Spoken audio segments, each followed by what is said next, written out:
Hello and welcome back to our British Touring Car 2022 race reviews. With me is my good friend Ben. Say hello. Hello! And we're going to be doing the race review today for Brands Hatch Indy, which has happened this past weekend. Now, kind of goes without saying, after qualifying we was expecting a certain sort of, should we say, a certain type going to happen. So domination by the BMWs, who locked out the first four positions in qualifying. We'll get to that in a second, but it ended up being quite the opposite. We had three wet races, which got us to see the hybrid in action in the wet, because at the moment it's only been in dry conditions. And yeah, we've had quite a fair bit of racing thanks to the wet conditions. So without further ado, we'll start off with qualifying. So it was a clean session with no red flags during the entire session, which is always good to see. It was quite close between the BMW and Team Sicily guys, with Ingram showing potential as well. But in the end, it was Turkington who got a pole time of 47.539 from Jake Hill and Stephen Jelly, who were 0.167 and 0.170, so only 3 thousandths of a second separating second and third. Adam Morgan being fourth quickest in qualifying, making it a BMW 1, 2, 3, 4, and locking out the front two rows. It is worth noting that a little over half a second separated the top 20, which is pretty incredible, especially considering how short the Indy circuit is as a whole at Brands Hatch. And it is also worth noting that reigning champion Ash Sutton suffered quite a bit during the session, and he only qualified down the order in 18th.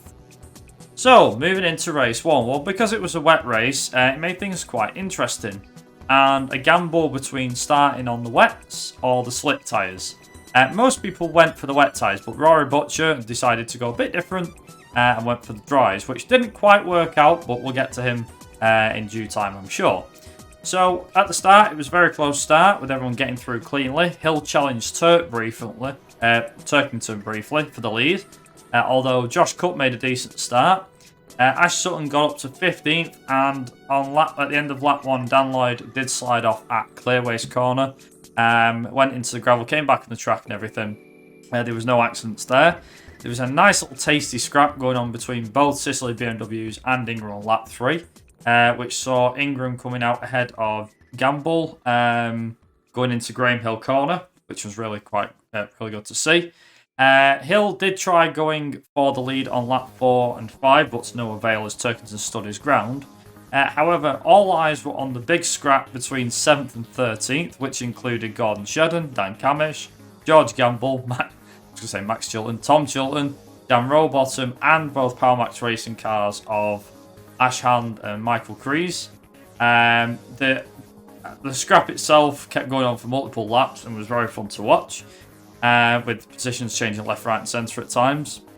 Meanwhile, the battle for the lead became interesting, as Turkington was scrapping. Jelly was holding up Cook until lap 7, when the Honda slipped by into Graham Hill Corner, which was good to see. But once Cook got past Jelly, he started to gain on the lead pair, and by lap 13 managed to move ahead of Hill into second place.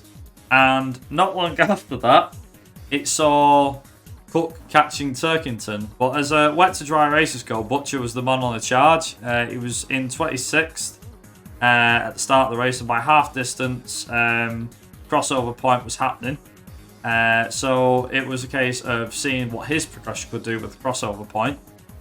So lap 16 saw Josh Cook get right behind Colin Turkington, with him taking chunks out of Turkington, until the inevitable happened on lap 17, with Cook diving ahead of him for the lead. Turkington then dropped to third, and Ingram took him on lap 19, which dropped the BMW to fourth. However, the race not being over yet, Hill came back into the fray, catching Cook and Camish, in the process taking Turkington for fourth spot. Hill did run wide at Graham Hill Bend on lap 22, with Ingram getting past the BMW with ease. Butcher, meanwhile, still went higher up the order, and got ahead of Shedden to take 7th with 2 laps remaining. However, he did manage to get into, I believe he got past Turkington on the final lap, and unfortunately did run wide at the last corner to come home in 7th.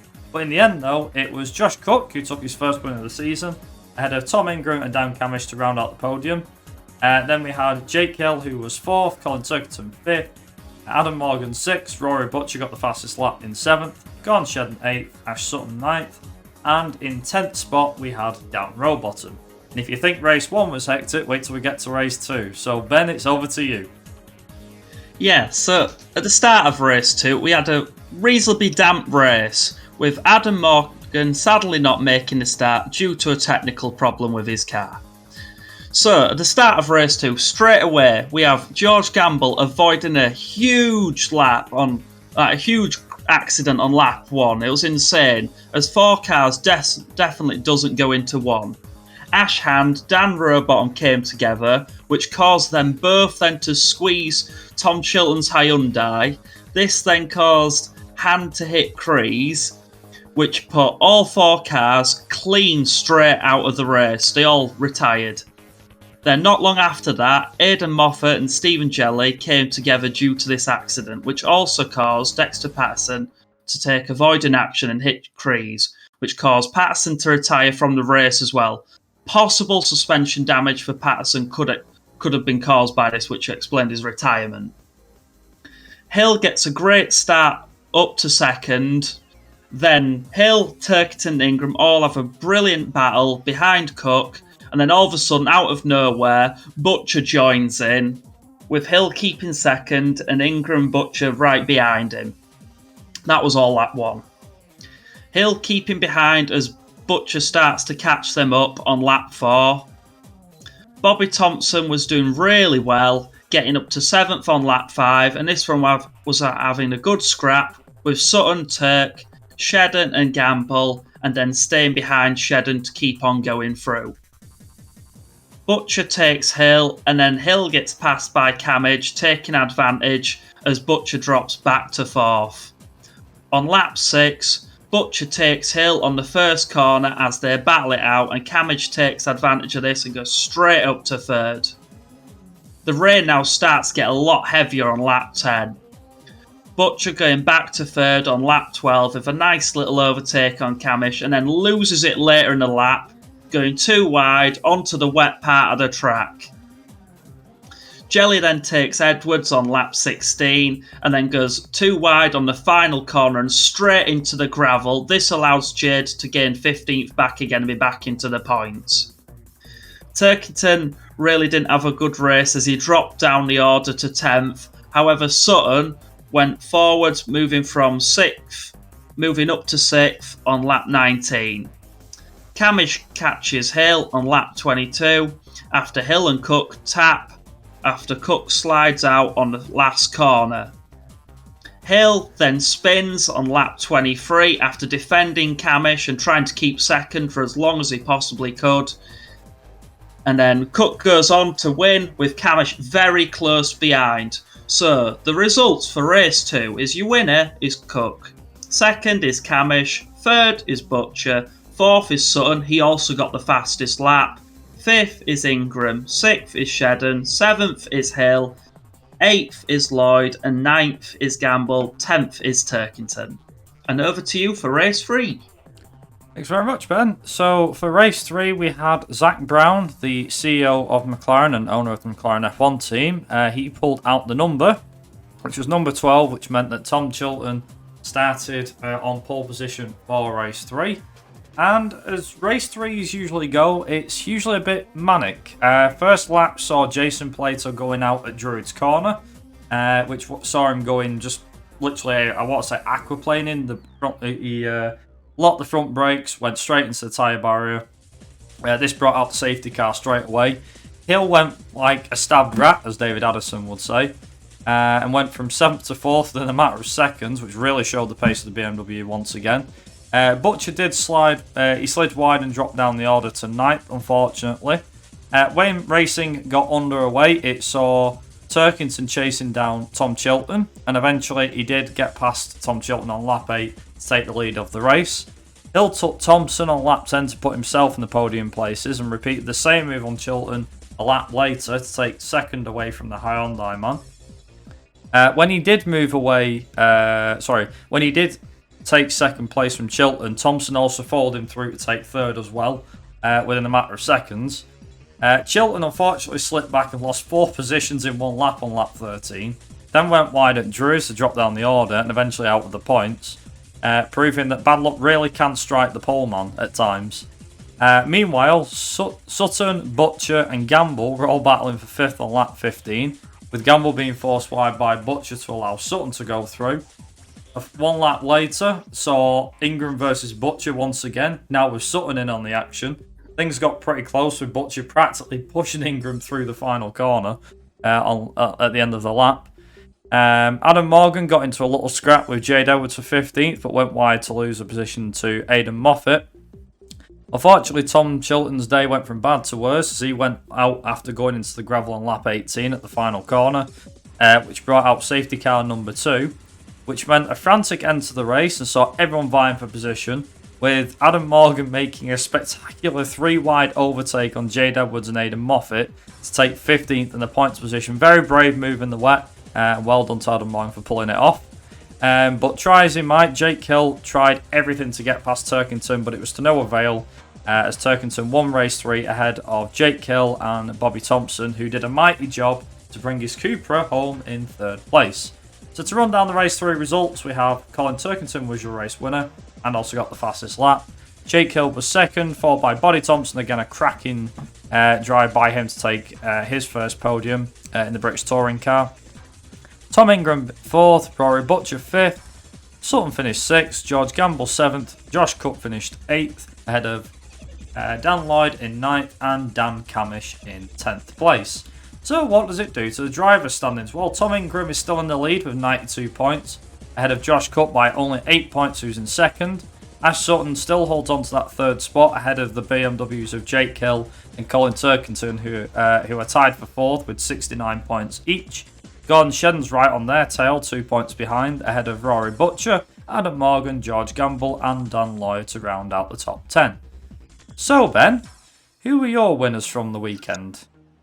I have quite a few. I'd say Ingram, because he did very well to sort of get the points he gained out the weekend, and he came out of it pretty well.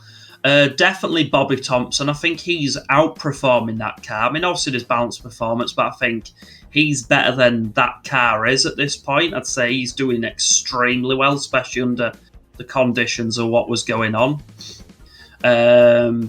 I'd say Hill's done amazingly well, and Turkington's done really well. Like, the whole BMWs have done really well. And I'd say overall it's more them, and obviously Cook did amazingly well to get the 2 wins as well. So there's quite a few different people from me. Probably more, but they're my main ones. I think from my side, I definitely can agree with Bobby Thompson. Big congratulations to him for getting his first podium and the first for Team Hard, I think for 3 years, something like that. So well done, Bobby Thompson, for doing that. Jade Edwards was definitely on my winners list from the weekend, getting points position twice, I believe. Not twice. Sorry, she got it in race 2. My bad. But still, a great drive from her. She kept out of trouble, kept her head down, managed to get the points when she needed it, or get into the points paying position when she needed to. I'm going to say Dan Camish as one of my choices, because of the fact that after the dismal weekend that was Donington Park, he really needed something to show Ash what he could do, and to show Napa Racing, I can drive front wheel drive, when the car's not going up on him, which obviously it wasn't his fault what happened at Donington, but yeah, really showed his stuff there. But honestly, I think there's a lot of, like you said, there's too many drivers this weekend that I think put on a really good show. Got to mention George Gamble. He's still in the top 10 in the championship, and for a guy that's only just entered the championship this year, still did some really great drives, calm and sophisticated. But he did it fantastically well. I think that just about wraps up Brands Hatch Indy race. Let us know down in the comments what your thoughts were on this weekend's racing as a whole. From myself and from Ben, I'd say we really enjoyed it, didn't we, Ben? Yeah, that was a really good weekend. Loved it. All 3 races had action. There was just more action than we could figure out. There's probably some bits we missed, but they're the overall bits. Yeah, if there is anything we missed, by the way, feel free to let us know down in the comments section below. Like I said, it was who were your personal winners from the weekend? Let us know. And we just want to quickly say as well before we go, big thanks to all the support on the race review for Donington Park. We really appreciate your continued support, and obviously we're going to keep this going throughout the year. So yeah, on that delightful note, thank you very much for watching, everybody. We will see you guys in 2 weeks' time for the next race review, which will be at Thruxton. And until then, thank you for watching, and of course, goodbye. Bye.